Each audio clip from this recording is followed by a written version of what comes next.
um grande prazer estar aqui no segundo Conacate. Eu me chamo Sara, sou carioca, tenho 23 anos e eu tenho um canal no YouTube chamado Bora Partilhar, onde eu compartilho através de vídeos, lógico, as minhas experiências com Deus e experiências de outros jovens, amigos que desejam contar as suas histórias, e também recebo histórias de outras pessoas do Brasil que queiram se dispor a gravar um vídeo e enviar o seu testemunho. Você também pode enviar se você quiser. Eu vou deixar as minhas redes sociais, onde você me encontra aqui na tela, para você conhecer também um pouco do Bora Partilhar. Bom, e eu tô aqui para partilhar sobre aprenda a fazer um diário de crescimento espiritual.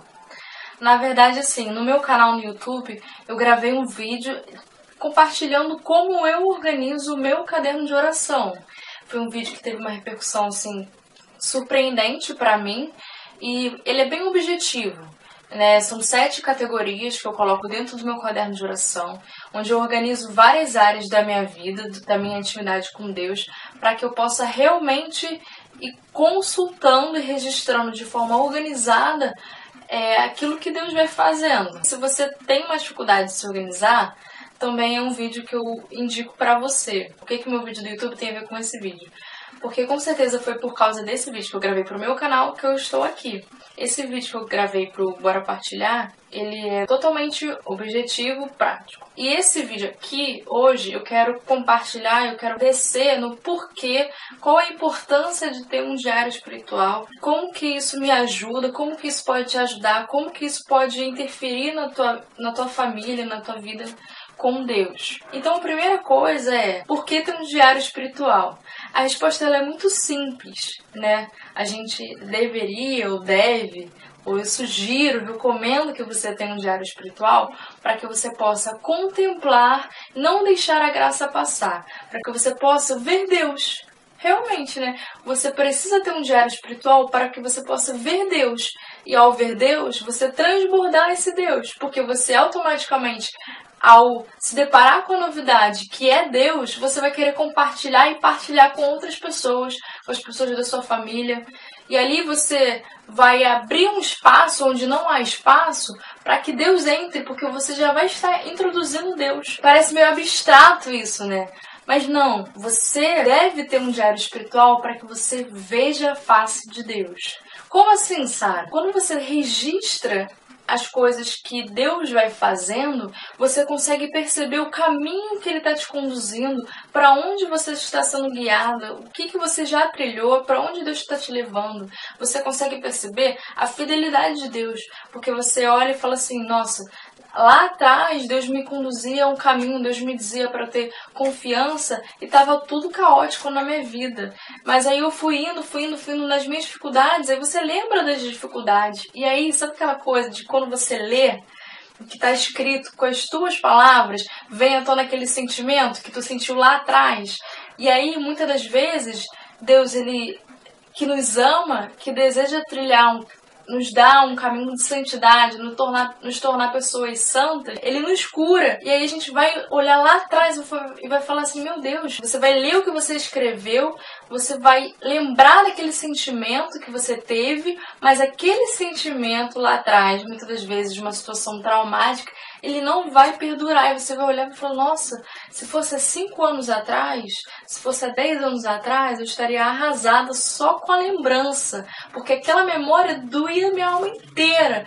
Mas hoje, 5 anos depois, ou 10 anos depois, Deus, Ele realmente foi me fazendo desapegar daquilo que eram condenações e marcas que não precisava eu carregar, entende? Não sei se está parecendo muito abstrato, mas por que ter um caderno de oração? Veja Deus! Isso é muito bom! Pelo amor de Deus, por favor! Para você enxergar Deus, para você enxergar o caminho que Deus te fez trilhar. Deus faz muito o tempo inteiro, cara. Todos os segundos Deus está fazendo muito na nossa vida. Só que a gente não percebe, ou às vezes a gente percebe, só que é tanta coisa que a gente não consegue absorver, a gente não consegue reter. Porque é muita coisa, Deus fazendo muito, todo o tempo. E aí a gente é agraciado, mas a gente não percebe a graça. Nós estamos na graça, no Kairos, e a gente não enxerga a graça de Deus. E aí, muitas das vezes, a gente não se sente amado. E por que a gente não se sente amado? A gente começa a ficar carente e ter dependência afetiva das pessoas. E a gente gera uma expectativa nas pessoas. A gente é frustrado porque só Deus pode preencher o vazio do nosso coração. E por aí vai.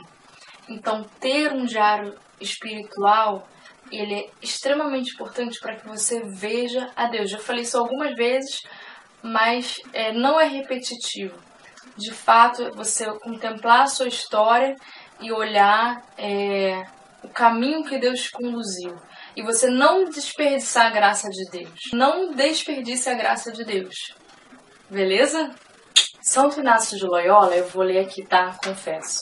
Ele fala assim: não é o muito saber que sacia e satisfaz a alma, mas o sentir e saborear as coisas internamente. Então, o que acontece? A gente fala assim, vou fazer um caderno de oração. Não é estudar teologia. Eu não vou estar estudando a teologia porque e vou ficar inteligente, ali é meu caderno de redação, estou copiando a minha matéria. Não é isso. Na verdade, o nosso diário espiritual é para que a gente possa contemplar as coisas, saborear, sentir, perceber. A velocidade da nossa fala é muito mais rápida do que a velocidade da nossa escrita. Então, é claro, existe uma resistência putz, eu vou ter um caderno, mas eu vou ter que escrever. Preguiça. Ainda mais na nossa época, as pessoas têm preguiça total. Mas eu desejo, através do poder do Espírito Santo, te convencer a ter um diário espiritual. Deus me ajude, vamos lá. Existe, claro, uma resistência. Os santos, muitos santos, só tiveram um diário espiritual por pedido de um confessor. Por exemplo, Santa Faustina. Jesus misericordioso ia se manifestando para Santa Faustina e ela ia partilhando com o seu confessor, que dizia, olha, escreva isso. Santa Teresinha, a irmã dela, que era madre do Carmelo dela, do convento dela, disse, faça o seu diário espiritual, e ela só foi fazer obrigada. E hoje é uma riqueza para a igreja poder ler a intimidade dela com Deus. E aí uma coisa muito linda, mas linda mesmo, que Deus falou assim quando eu estava pensando sobre essa nossa partilha aqui, é que o diário espiritual é o sacramento da intimidade com Deus. Como assim? O que é o sacramento? É aquilo que externaliza o que é o sagrado. Por exemplo, se eu não me engano é João Paulo II, nosso amado Papa maravilhoso, que diz que o nosso corpo é o sacramento da alma. Porque tem aquela história, né, de que um corpo sem alma é um defunto. Uma alma sem corpo é um espírito. O corpo, ele mostra, aqui tem uma alma, né, o corpo com espírito, ele revela a cara da alma, ele externaliza a alma, senão a gente seria fantasma, né? Então, o corpo é o sacramento da alma, porque ele revela aquilo que é sagrado, a nossa alma. Que coisa mais sagrada, que coisa mais sagrada do que a nossa alma, que é eterna, que é criada por Deus, que é mistério de Deus.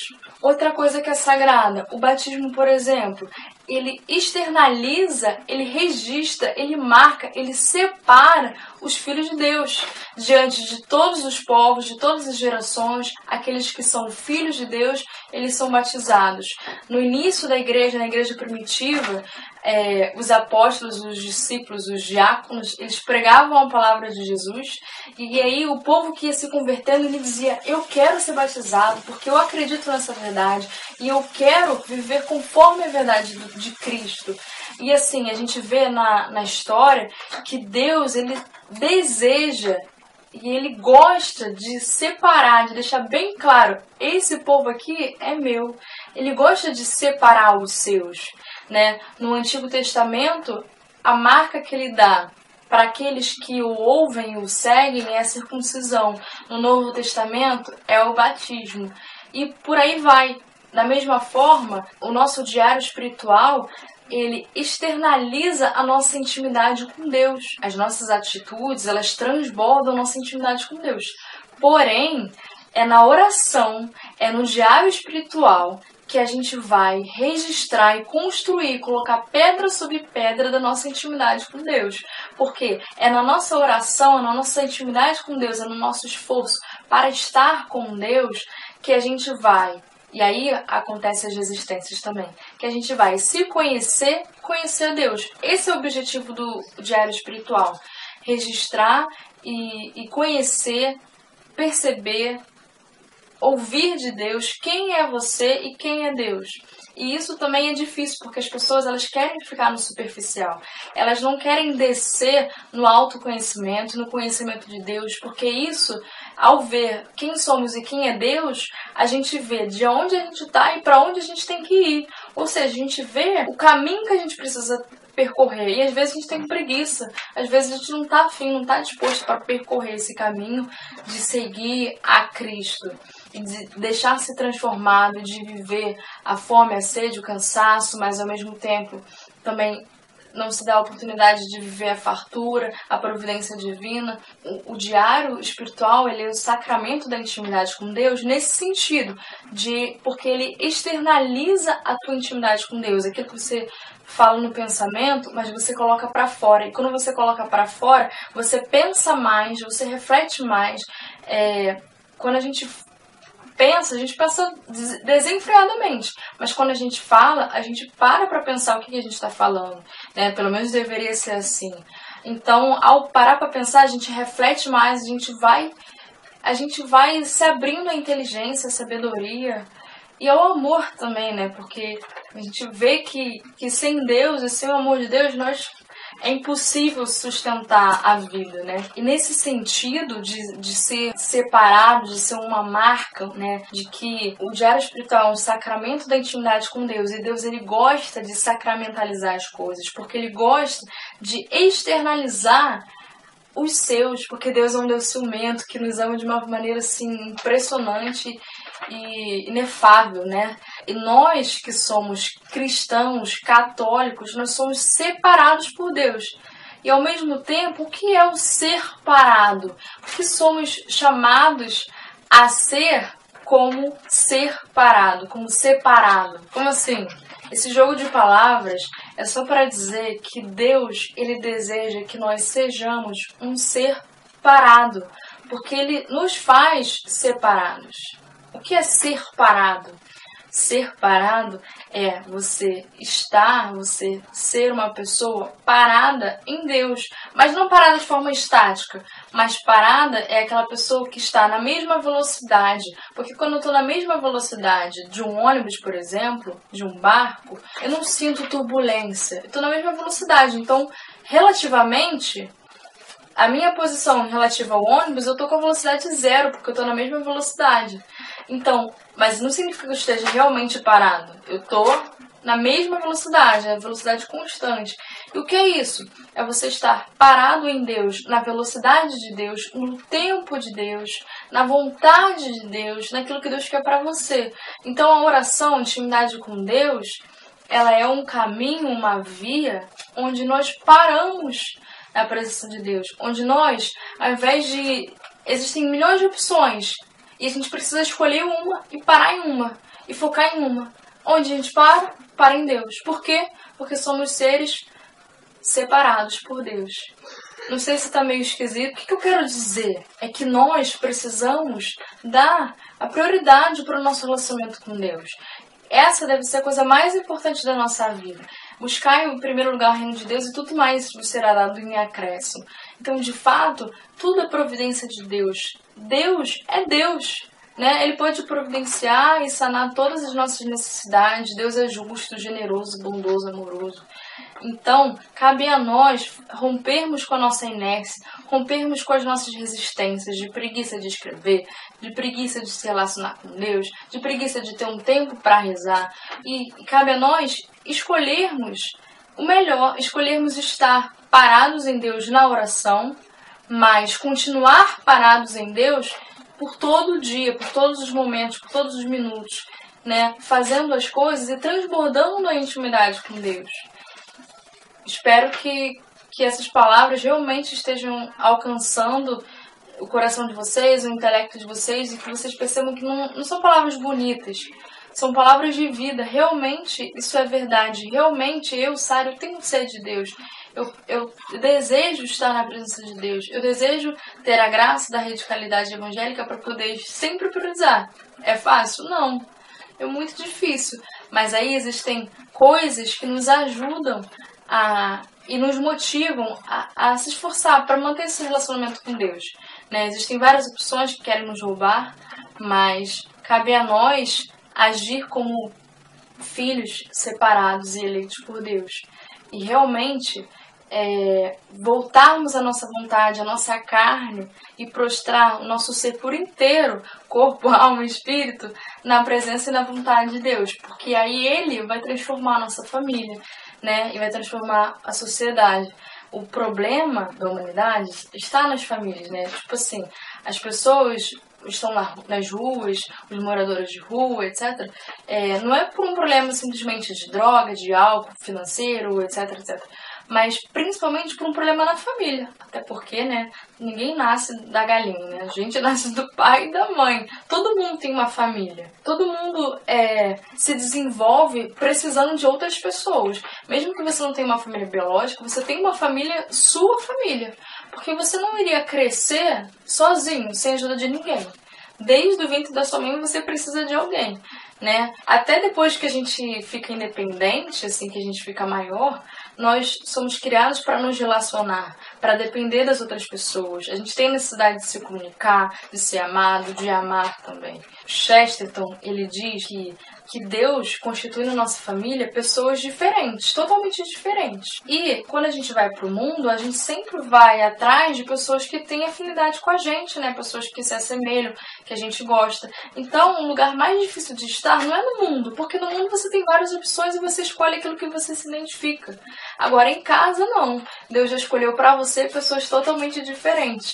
Então, um grande desafio é você ter um bom relacionamento em casa. Então, se você é cristão em casa, você é cristão em qualquer lugar, né? E aí, o que o diário espiritual tem a ver com isso? Tem a ver que quando eu me relaciono com Deus e coloco Deus como centro da minha vida, quando eu dou o meu tempo para Deus e eu priorizo Ele vai cuidar das nossas coisas, Ele vai cuidar da nossa família, Ele vai criar situações que você nem vai esperar, mas que são oportunidades para Deus entrar. Como a gente falou no início, o diário espiritual é o sacramento da tua intimidade com Deus. É onde você vai ver Deus, né? Principalmente, onde você vai ver Deus por longo prazo, que você vai acompanhando todas as etapas da sua vida, né? Acho que você vê Deus em vários momentos, mas aí você congela esses momentos e aí você vê Deus muito mais vezes, né? Partilho do fundo do meu coração. Bendito seja Deus pela minha vida de oração tão pobre, tão pequena, tão miserável, mas que através dos meus cadernos de oração, dos meus diários espirituais, eu vou realmente percebendo que Deus me sustentou, que Deus foi fiel, que Deus me ama de uma forma impressionante e que Deus, Ele é maluco e Ele perde a linha. Desculpa, mas eu tinha que falar isso, porque eu sempre falo isso. E eu não consigo me expressar sem dizer isso, que Deus perde a linha. É a minha forma de dizer que Deus ele vai muito mais além. E sinceramente, todo respeito, vou falar assim, sério, quando a gente busca a Deus e a gente coloca Deus em primeiro lugar, Deus ele faz muito mais. Ele alcança a nossa família. Com certeza no meu canal eu vou gravar muitos vídeos falando sobre como que Deus me surpreendeu alcançando a minha família, sabe? Enfim, fica no ar aí, né? Mas Deus, Ele é fiel. E você vai contemplar isso através do seu diário espiritual. Bom, gente, então é isso. Esse foi a minha partilha aqui no Guanacat. Eu espero que tenha ajudado de alguma forma. Se você quiser falar comigo, me segue nas redes sociais, pode interagir que eu respondo, tá? Conheça o meu canal também. Veja como eu organizo o meu caderno de oração, meu diário espiritual. Fique com Deus. Deus abençoe muito você e a sua família. Reze por mim. Não sei se eu posso falar isso no vídeo, se tem a ver ou não, mas me casarei ano que vem. Desejo construir uma família segundo a vontade de Deus. Inclusive, agora eu posso falar isso também, né? Com certeza, pra mim, a construção da minha família passa pelo meu diário espiritual. Uma das coisas que eu queria ouvir de Deus para poder fincar a minha decisão, a minha resposta na vontade de Deus era sobre o meu chamado, o meu estado de vida, sobre o matrimônio, etc. Pessoalmente, com relação ao meu estado de vida, tanto no meu namoro, no meu noivado e pro meu casamento, assim, ele se revelou muito a mim através da minha oração, através do meu caderno de oração, né? Porque faz com que eu não esqueça das promessas de Deus na minha vida. Não é fácil, né? Ainda mais hoje, né, que a família é tão atacada, então a gente tem muitos receios, né? A gente se sente muito crucificado. Hoje as pessoas valorizam os solteiros de certa forma, porque são independentes, etc. Mas quem deseja construir uma família, quem deseja ter uma vida casta, pobre e obediente, é totalmente ridicularizado. E a gente encontra as forças no Evangelho, na Palavra de Deus, no nosso diário espiritual. Porque é onde a gente se encontra com o nosso melhor amigo, que é Jesus. Um beijo, fui, tchau!